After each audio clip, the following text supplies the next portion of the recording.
হে রাসূল আমি আপনার নামের চর্চাকে বিস্ময় করে দিয়েছি, হে রাসূল আমি আপনার নামের চর্চাকে এমন উঁচু করে দিয়েছি, এমন বুলন্দ করে দিয়েছি।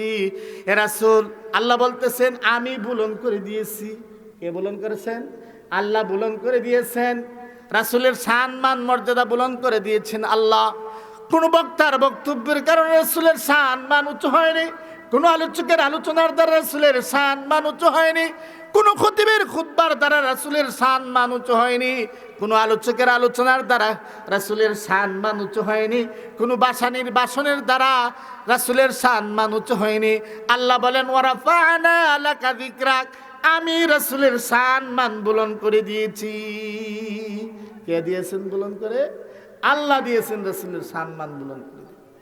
খতিবের শান বারে রাসূলের শানে বর্ণনা করলে, ওয়াইজের শান বারে রাসূলের শান বর্ণনা করলে, বাসানির শান বারে রাসূলের শানে বাসন দিলে, খতিবের শান বারে রাসূলের শানে খুতবা দিলে, লেখকের শান বারে রাসূলের শানে লিখলে, প্রবন্ধকের শান বারে রাসূলের শানে প্রবন্ধ লিখলে, রচনাকারীর শান বারে রাসূলের শানে রচনা লিখতে আল্লাহ বলেন ওয়ারাফা'না লাকা যিকরাক, হে রাসূল আমি আপনার শান মান বুলন্দ করে দিয়েছি, উঁচু করে দিয়েছি, চির উঁচু চির বুলন্দ করে দিয়েছি, এমন উঁচু তেমন বুলন্দ করে দিয়েছি যে পৃথিবীর ইথারে বিথারে আপনার নাম প্রকম্পিত হবে।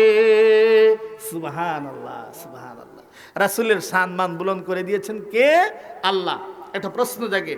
আল্লাহ বলেন ওয়ারাফা'না লাকা যিকরাক, হে রাসূল আমি আপনার শান বুলন্দ করে দিয়েছি, আপনার মান বুলন্দ করে দিয়েছি, আপনার নামের চর্চাকে বিস্ময় করে দিয়েছি। আল্লাহ করে দিয়েছেন, শান মান বুলন্দ করে দিয়েছেন। রাসূলের শান মান বুলন্দ হয়ে গেছে, রাসূলের নামের চর্চা বুলন্দ হয়ে গেছে। তাহলে আমি কেন রাসূলের শান বর্ণনা করব? আমি কেন রাসূলের শানে ওয়াজ করব? আমি কেন রাসূলের শানে গজল পড়ব? আমি কেন রাসূলের শানে মাহফিল করব? আমি কেন রাসূলের শানের মাহফিলের মধ্যে খরচ করব? প্রশ্ন জাগে কি জাগে না? প্যারা হাজিরিন, আল্লাহ রাব্বুল আলামিন যখন আয়াতে কারিমা নাযিল করলেন, ইন্নাল্লাহা ওয়া মালাইকাতাহু ইউসাল্লুনা আলান নবী ইয়া আইয়ুহাল্লাযীনা আমানু সাল্লু আলাইহি ওয়া সাল্লিমু তাসলিমা। আল্লাহ আয়াতের মধ্যে দুইটা হুকুম করছেন। কয়টা হুকুম? একটা হচ্ছে সালাম, আর একটা হচ্ছে সালাত, রাসূলের প্রতি সালাম প্রেরণ করা, আরেকটা হচ্ছে সালাত দুরূদ প্রেরণ করা। উক্ত আয়াতের মধ্যে আল্লাহ তাআলা দুইটা হুকুম করলেন, সালাত আর সালাম। সালাম কিভাবে প্রেরণ করতে হয় সাহাবারা জানেন।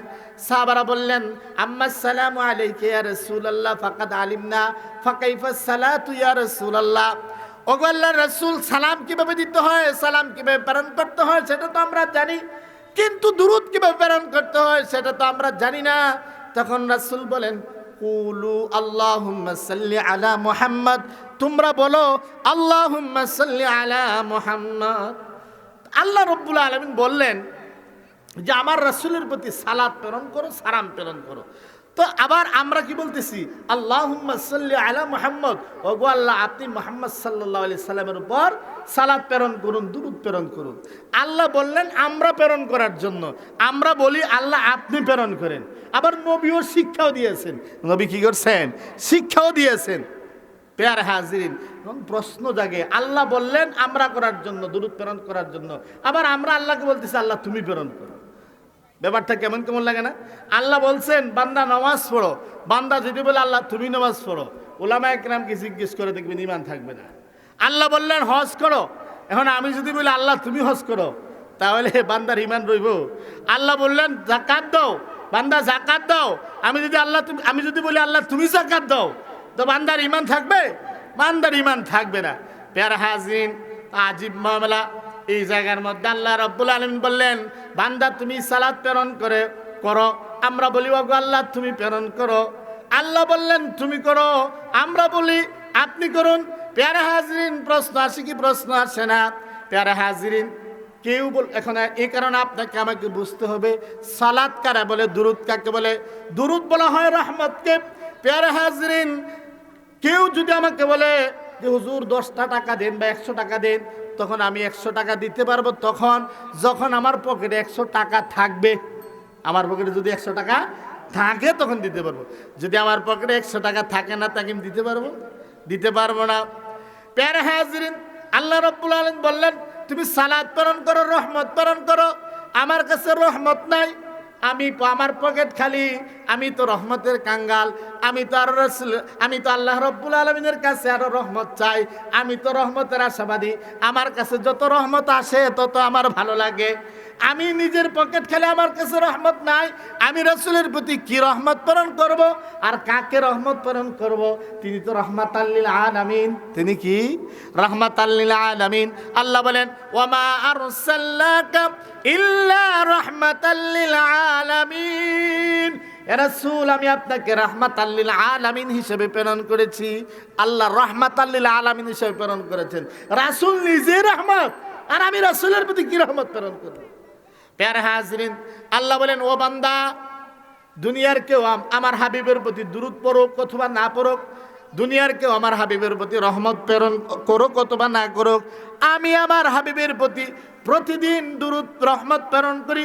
প্রতিদিন সকালে 70,000 ফেরেশতা রহমত নিয়ে যায়, প্রতিদিন সন্ধ্যায় 70,000 ফেরেশতা রহমত নিয়ে যায়। এভাবে 70,000-এর বাড়ি চলতে থাকবে, প্রতিদিন নতুন নতুন যাইবে, কিয়ামত পর্যন্ত দ্বিতীয়বার তাদের আর কোনো বাড়ি আসবে না। সুবহানাল্লাহ, কিয়ামত পর্যন্ত দ্বিতীয়বার তাদের কোনো বাড়ি আসবে না, এত পরিমাণ রহমত প্রেরণ করেন। ও প্রশ্ন জাগে, আমি কেন রাসূলের শানে মাহফিল করব? আমি কেন রাসূলের শানে গজল বলবো? আমি কেন রাসূলের শানে মাহফিলের মধ্যে খরচ করব? আমি কেন রাসূলের শানে প্রবন্ধ লিখবো? আমি কেন রাসূলের শানে মাহফিলের মধ্যে গজল বলবো, মাহফিলের মধ্যে টাকা পয়সা খরচ করব? আল্লাহ বলেন ও বান্দা, পৃথিবীর কেউ আমার রাসূলের প্রতি দুরূদ প্রেরক, রহমত প্রেরণ করুক অথবা না করুক, আমি আল্লাহ রাব্বুল আলামিন প্রতিদিন আমার হাবিবের প্রতি রহমত প্রেরণ করি। প্রতিদিন 70,000 ফেরেশতা সকালে যায়, সন্ধ্যায় যায়, এভাবে কিয়ামত পর্যন্ত সকাল সন্ধ্যা অনবরত যেতে থাকবে। ও বান্দা, আমি এই কারণে বললাম, তুমি যদি আমার হাবিবের প্রতি দুরূদ প্রেরণ করো, তাহলে আমি আল্লাহ রাব্বুল আলামিন আমার হাবিবের প্রতি একবার দুরূদ প্রেরণ করবা, আমি আল্লাহ রাব্বুল আলামিন তোমার প্রতি 10টা রহমতের নজর দিয়া তাকাইমু, তোমার প্রতি 10টা রহমত নাজিল করমু। সুবহানাল্লাহ। প্যার হাজরিন, আল্লাহ যেমন বলতে চাইতেছেন ওয়ারাফা'না লাকা যিকরাক, হে রাসূল আপনার জিকিরকে বুলন্দ করে দিয়েছি, এমন বুলন্দ করে দিয়েছি যে পৃথিবীবাসীকে যদি আমি রহমত দেই তাহলে আপনার উসিলায় দেই। সুবহানাল্লাহ, সুবহানাল্লাহ। প্যারা হাজরিন, আমি আপনি অনেক সময় বন্ধুর বাড়িতে বেড়াতে যাই কি যাই না? বন্ধুর বাড়িতে গেলে বলি, ও দোস্ত, আমার আশাটা একমাত্র তোমার সন্তুষ্টির জন্য, খাওয়া দাওয়া মকসুদ নয়, খাবার দাবার মকসুদ নয়, তোমার সাথে তোমার বাড়িতে আসার মকসুদ একমাত্র তোমার সন্তুষ্টি। তুমি যদি চাও থাকি খাই, থাকবো খাইবো, আর তুমি যদি চাও চলে যাইতে তাহলে চলে যাইব। এক কথায় বন্ধুর বাড়িতে যাওয়ার মূল মকসুদ হচ্ছে বন্ধুর সন্তুষ্টি।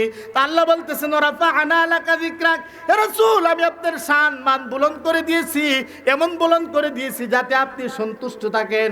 হে রাসূল আমি আপনার শান মান এমন বুলন্দ করে দিয়েছি, আপনার সন্তুষ্টির জন্য আমি আল্লাহ রাব্বুল আলামিন অনেক সময় আমার যে চিরচারিত বিধান, নিয়ম, কানুনকেও পর্যন্ত পরিবর্তন করে দেই। হে রাসূল আপনি চেয়েছেন আবু জাহেলের হাতের মুঠের পাথর কথা বলুক, আমি আল্লাহ রাব্বুল আলামিন আবু জাহেলের হাতের মুঠের পাথরের জবানকে খুলে দিয়েছি। হে রাসূল আপনি চেয়েছেন আসমানের চাঁদ দ্বিখণ্ডিত হয়ে যাক, আমি আল্লাহ রাব্বুল আলামিন হুকুম করে দিয়েছি হে আকাশের চাঁদ দ্বিখণ্ডিত হয়ে যাও, দ্বিখণ্ডিত হয়ে গেছে। হে রাসূল আপনি চেয়েছেন কিবলা পরিবর্তন হোক, আমি আল্লাহ রাব্বুল আলামিন কিবলাকে পরিবর্তন করে দিয়েছি। হে রাসূল আপনি চেয়েছেন ওমর মুসলমান হোক, আমি আপনার খাতিরে উমরকে মুসলমান বানিয়ে দিয়েছি। সুবহানাল্লাহ, সুবহানাল্লাহ। প্যারা হাজরিন, আমার ভাই সুরের মেশিন, আল্লাহ রাব্বুল আলামিন সব কিছুর মধ্যে বরকত দান করুক। কামাল হিসেবে এসে গেছেন, এই কারণে অতিথি রেখার কথাবার্তা বলা ঠিক হবে না। এখন হযরত আলোচনা করবেন। ওয়া আখিরু দাওয়ানা আলহামদুলিল্লাহি রাব্বিল আলামিন।